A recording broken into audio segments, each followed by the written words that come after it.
सल्लल्लाहु अला रसूली मुहम्मदिन व आलिहि व सहबिहि व बारक वसल्लम। अस्तगफिरुल्लाह रब्बी मिन कुल्ली ज़ंबिन अज़नबतुहु व अतूबु इलैहि।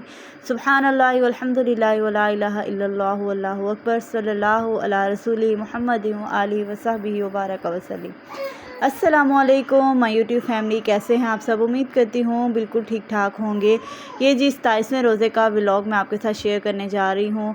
आज के दिन हमने अपने घर में ख़त्म दिलवाया था 27वें रोज़े का, तो साथ साथ उसकी तैयारियां चल रही थी। नमाज कुरान पाक से पढ़ के मैं फ़्री हो गई थी, तो उसके बाद मैं बच्चों को तैयार करने लगी थी। इनको मैंने शावर दिया, पीछे टाइम दे सकते हैं, आई थिंक 3 बज गए हैं तो खैर बच्चे थोड़ा सा लेट हो गए थे, तो मैं साथ साथ इनको जो है रेडी कर रही थी और इनके साथ अब यही काम साथ चलते रहते हैं। बच्चों को मैंने शावर देने भेजा था।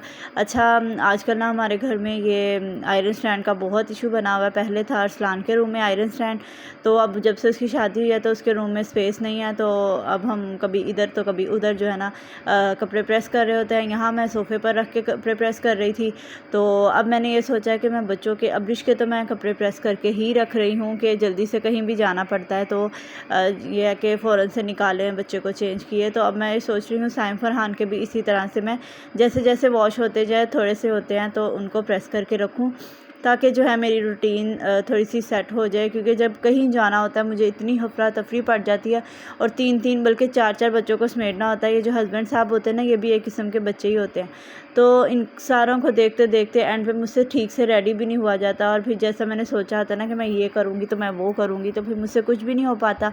जल्दी जल्दी से जो भी मेरे हाथ में लगती है ना चीज़, मैं बस मुंह पे हल्की फुल्की लिपस्टिक लगा के तो जी मैं चल पड़ती हूँ। तो शायद अगर मैं कपड़े प्रेस करके रखूँ तो मेरी ये थोड़ी सी रूटीन जो है वो सेट हो जाए।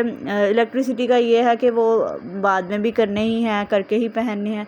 तो ये है कि ये एक दफ़ा से ही सारे कपड़े जब प्रेस हुए होंगे तो जो ज़हनी टेंशन है ना, वो इंसान उससे ज़रा थोड़ा सा रिलैक्स हो जाता है।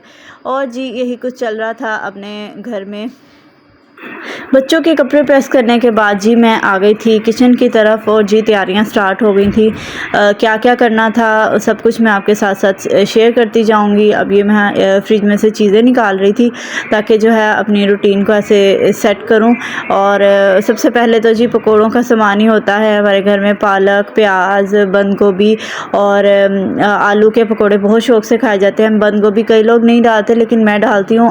उससे बहुत ज़्यादा क्रिस्पी पकोड़े बनते हैं, बहुत ही मज़ेदार बनते हैं। तो आप भी अगर कभी, अब तो नेक्स्ट ईयर इंशाल्लाह हो सका तो आपके साथ मैं रेसिपी लाजमी शेयर करूँगी। तो यहाँ पर मैं इतनी स्पीड से जो है ना कटिंग कर रही थी। नहीं जी, ये आपको तो पता है फिर स्पीड में काम करना पड़ता है। जब ख़ास तौर पे घर में अफ्तारी हो, गेट टुगेदर हो, तो फिर बड़ी स्पीड से काम करना पड़ता है। मेन्यू में क्या था जी? मेन्यू में आज हमारे घर में पकोड़े बन रहे थे, चिप्स बन रही थी, और आलू वाली चिप्स, आलू वाले पकोड़े जो होते हैं ना उनको बेसन लगा के वो थे। उसके बाद जी फ्रूट चाट थी, समोसे थे, और क्या था, कोफ्ते थे, बिरयानी थी मेन कोर्स में। तो यही सब कुछ था। बल्कि बिरयानी नहीं थी, उसको मैंने ना पता नहीं मैंने क्या बनाया था, वो ना टिक्का पुलाव था टिक्का मसाला मेरे पास पड़ा था तो मैंने उसमें वही डाल लिया। मेरे पास बिरयानी मसाला नहीं था, तो मैंने कहा यही टेस्ट ट्राई करते हैं। तो यहाँ पर जी मैं स्ट्रगल कर रही थी कि किसी तरह से मेरा जो कैमरा है वो सेट हो जाए। वो मुझसे नहीं हो रहा था, इसलिए मैंने चुप करके जल्दी से कोफ्ते बना लिए। आप सबको यकीनन बहुत अच्छे बनाने होंगे, मैं कोई कुकिंग एक्सपर्ट नहीं हूँ।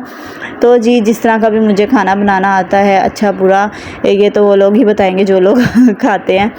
तो साथ ही जी अब मैंने ये सेट कर लिया था अपना पकोड़ों का मिक्सचर। उसके बाद मैं चिप्स कटिंग करने लगी थी, फ्राइज़, और चावल भी मैंने भिगो के रखे थे। और बच्चे भी साथ साथ रेडी हो जाते हैं। और ये रमज़ान किस तरह इतनी जल्दी से गुजरा है ये तो पता ही नहीं चला। और आप लोग भी बताइएगा आप लोगों ने इस रमज़ान में क्या किया, किस तरह किया, और ईद की तैयारियां आप लोगों की कहाँ तक पहुँची हैं। मेरा ये वाला व्लॉग भी कुछ लेट हो गया है, लेकिन इंशाल्लाह मैं कोशिश करूँगी कि रात तक जो है वो अपने ईद शॉपिंग हॉल जो एक और है अपने ड्रेसेस का, वो मैं शेयर कर सकूं। इंशाल्लाह ताला कोशिश पूरी करूंगी अगर हो सका तो। आप टाइम देख सकते हैं 5:45 हो गए हैं, और अब जी अफरा तफरी तफरी वाला टाइम आ गया है। जल्दी जल्दी फ्राई दिए मैं आपको दोबारा से। कोफ्ते मुझे इतने प्यारे लग रहे थे, मेरा दिल करता बार बार मैं आपको दिखाई जो अच्छा ये पुलाव नुमा बिरयानी नुमा पुलाव जो था ना, ये बस पता नहीं क्या था, बस मुझे समझ कुछ नहीं आई। रोज़े में कुछ पता नहीं चल रहा था। उसके बाद ये मैं क्रीमी समोसा चीज़ी समोसे बनाती होती हूँ। इसकी जो रेसिपी है वो आपको मेरे मेन चैनल पर मिल जाएगी। अगर आप कहेंगे तो मैं उसका लिंक भी अपने डिस्क्रिप्शन में जो है ना डाल दूँगी, तो वहाँ से आप लोग देख लीजिएगा। तो साथ साथ जल्दी जल्दी से मैंने ये समोसे जो हैं इनको फ़िल कर लिया था।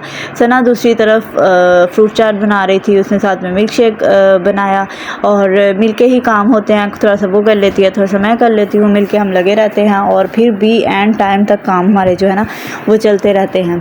तो जी इसके साथ ही अब ऐसा हुआ कि मैंने सब कुछ कर लिया, लेकिन मुझे फिर से जो है ना रिकॉर्ड करना कुछ भी याद नहीं रहा इफ्तारी के टाइम। तो पता नहीं इतनी भूख लगी होती है, बस दिल करता है कि जल्दी से ना बस अंदर डाल लो खा लो।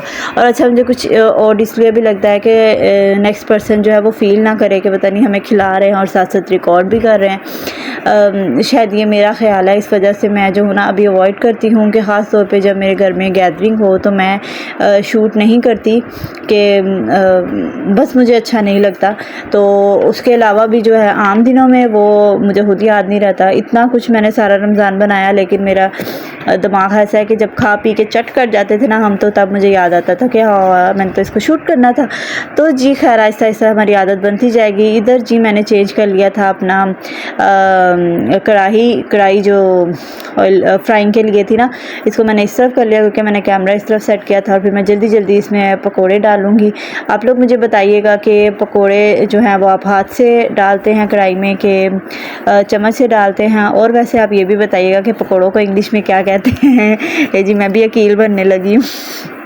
हाइला बहुत ही क्रिंजी कंटेंट है, खैर देखने वाले देखते हैं उनको। अच्छा जी ये देखें, अब मैंने आपको 100 की स्पीड से दिखाने लगी हूँ कि अफ्तारी के और खाने के जो सारे बर्तन थे ना मैंने किस तरह से समेटे। 100 की स्पीड में देख सकते हैं आप, मैंने जल्दी जल्दी समेटी कर ली।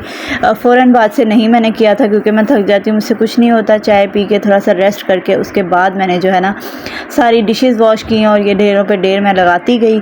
और इसके साथ ही जी मैं अपना व्लॉग एंड करूँगी। अगर आपको मेरा व्लॉग अच्छा लगा हो तो लाइक कमेंट लाजमी कीजिएगा और शेयर भी कर दीजिएगा। मिलते हैं किसी नए इंटरेस्टिंग व्लॉग के साथ। टिल देन टेक केयर जी, अल्लाह हाफिज़।